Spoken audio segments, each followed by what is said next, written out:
हरिओम। हरिओम दीदी। अभी अभी आप लोग असेंबली से आए? यस दीदी। वहाँ पे मैथ्स के लिए सूचना मिली थी। यस दीदी। कल सबके घरों में एक त्योहार मनाया गया। यस दीदी। बताइए कल कौन सा त्योहार था? सावन का पहला सोमवार था। बैठे। कल हम सभी के घरों में लगभग सावन का पहला सोमवार मनाया गया। किस देवता को समर्पित है ये त्योहार? आराध्य महादेव। बहुत अच्छा। ऐसा मानते हैं कि हरिशयन एकादशी जो अपनी होती है, हरिशयन एकादशी के बाद 4 महीने के लिए भगवान विष्णु शयन में रहते हैं, अर्थात विश्राम में रहते हैं। और इस समय में सावन में हम लोग जो भी आराधना करते हैं वो भगवान शिव को समर्पित होता है, महादेव को समर्पित होता है। हमारी सारी पूजा और ध्यान हम ये मान कर करते हैं कि सावन का ये पवित्र महीना महादेव को समर्पित है। ऐसी मान्यता है कि अपने देश में एक ऐसा शहर है जो महादेव के त्रिशूल पर टिका है। उस शहर का नाम कोई बताएंगे? रोशनी। काशी। काशी। उस शहर का नाम है काशी।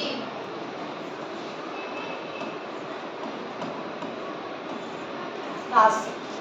काशी के विषय में ऐसी मान्यता है कि ये भगवान शिव के त्रिशूल पर टिका हुआ शहर है। और ऐसे ही क्रम में जो कि इसी पवित्र जगह पर एक बहुत बड़े संत का प्रादुर्भाव हुआ था, जिनके विषय में हम आज पढ़ने वाले भी हैं।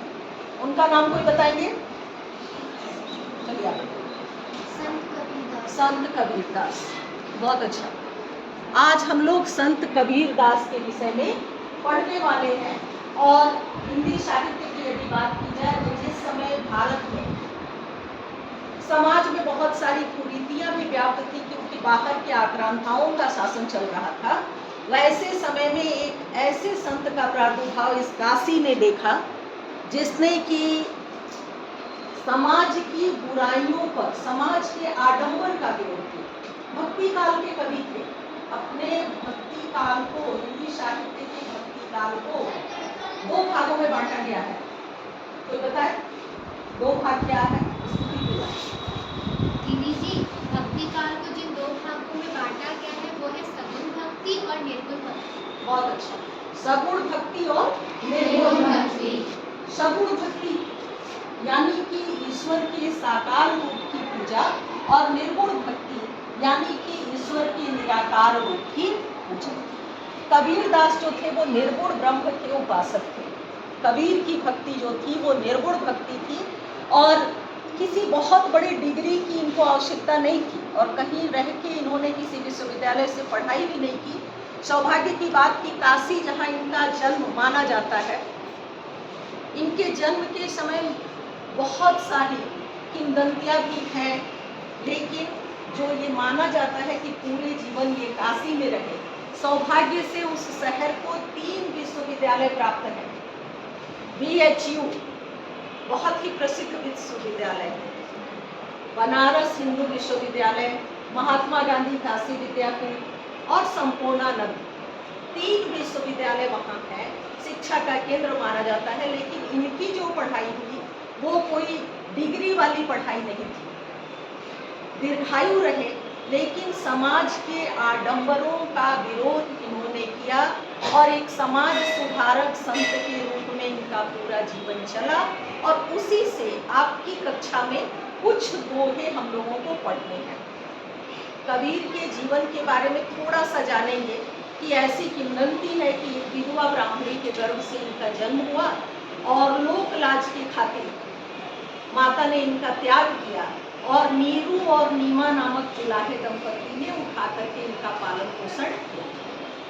जैसा कि मैंने कहा कि जन्म विधवा ब्राह्मणी से यानी दूसरा घर, और जुलाहे दंपति तो बनारस जो है सभी लोग जानते होंगे, बनारसी साड़ियाँ या उद्योग, बगल में भदोही जिला है वो अपने कारपेट के लिए, कालीन के लिए प्रसिद्ध है।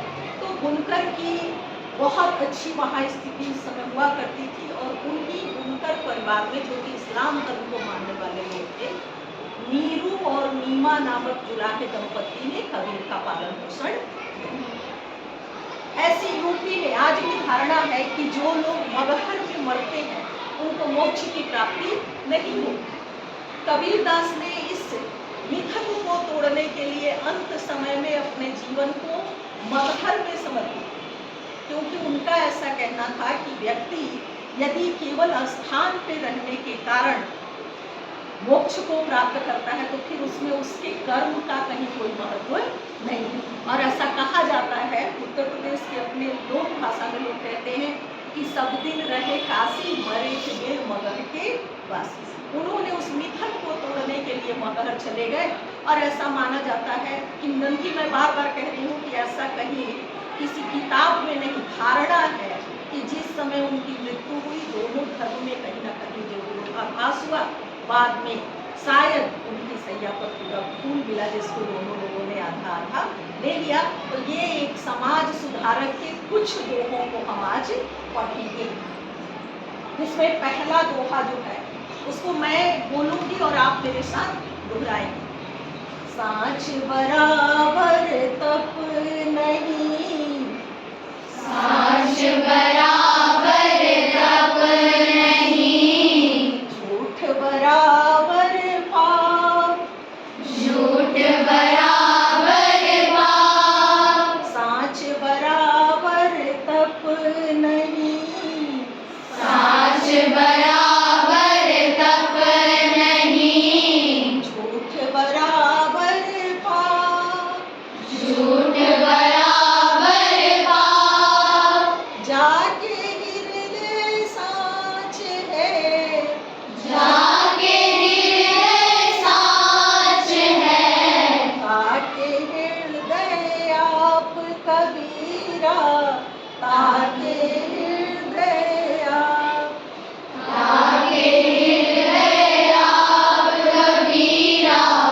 ताके हृदय आप। जैसा कि मैंने पहले ही कहा कि निर्गुण निराकार ब्रह्म के उपासक थे और इनका ऐसा मानना था कि यदि व्यक्ति सच्चाई के मार्ग पर चलता है, व्यक्ति सत्य का साथ देता है, तो उससे बड़ी कोई तपस्या नहीं हो सकती।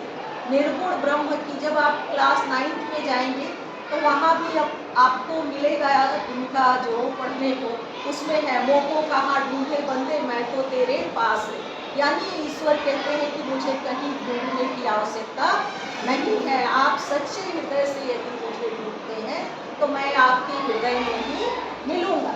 तो इस दोहे में ये यही बताना चाहते हैं कि सांच बराबर तप नहीं।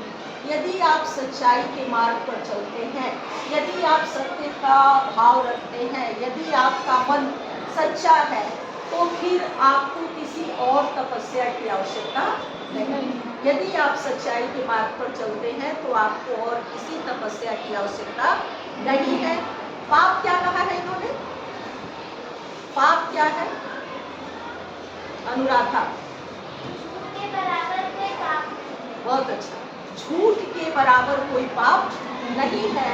जिस व्यक्ति का हृदय सच्चा है, जो व्यक्ति सच्चे मन से ईश्वर की आराधना करता है, जिसके हृदय में कोई पाप नहीं है, जो निश्चल है, उसी के हृदय में ईश्वर का वास हो सकता है। जाके हृदय सांच है, ताके हृदय गुरु आप। यानी जिसका हृदय साफ है, जो निश्चल है, सच्चा इंसान है, जो उसके जीवन का एकमात्र उद्देश्य है कि मेरे से यदि किसी का अच्छा न हो सका तो मेरे से किसी का बुरा न हो, ऐसे स्वच्छ निर्मल हृदय वाले इंसान के हृदय में ईश्वर का या गुरु का वास होता है। एक दो और हम लोग पढ़ेंगे। गुरु गोविंद दो खड़े, गुरु गोविंद दो खड़े, काके लागू पार, काके लागू पार, बलिहारी गुरु आपने, बलिहारी गुरु आपने,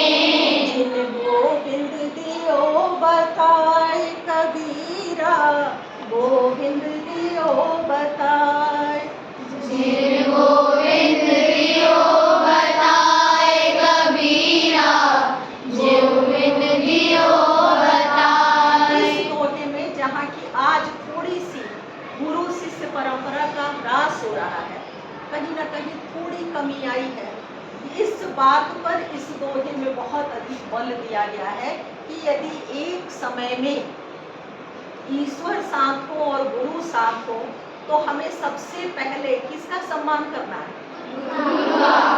गुरु का सम्मान करना है। कारण क्या है?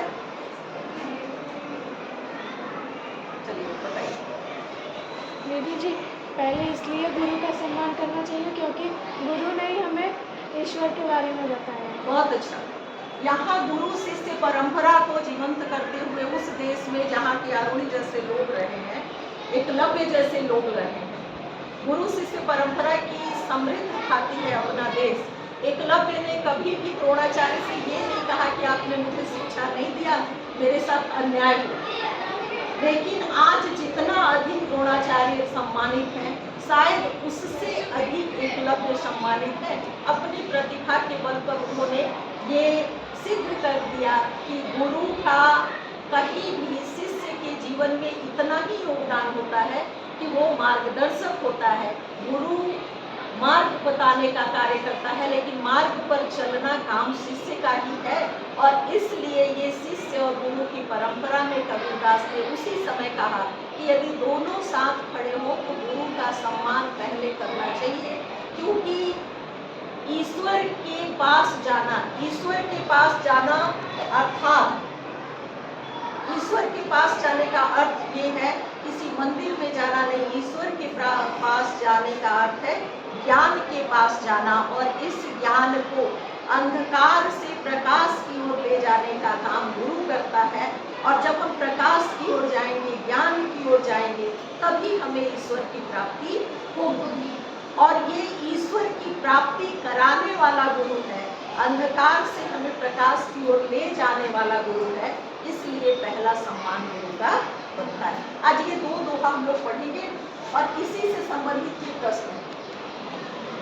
अब जैसे पहला है कि साँच बराबर तप नहीं, झूठ बराबर पाप। तो इसमें बताने का जो उद्देश्य है वो ये बताते हैं कि जीवन का जो महत्वपूर्ण पहलू है वो ये है कि यदि हम सत्य के मार्ग पर चलते हैं तो हमारे जीवन की वो सबसे बड़ी तपस्या होगी। सत्य के मार्ग पर चलना हमारे जीवन की सबसे बड़ी तपस्या है। और ये अगर हम ऐसा करते हैं तो हमको किसी भी अलग से आराधना की आवश्यकता नहीं है। अलग से हम कोई भी आराधना नहीं करेंगे। तो आज का ये जो दोहा में से हम लोगों ने दो दोहा लिया, गुरु गोविंद दोनों खड़े और साँच बराबर तप नहीं, इन दोनों दोहों को याद करके और फिर इसका कक्षा में हम लोग सस्वर वाचन, ठीक है।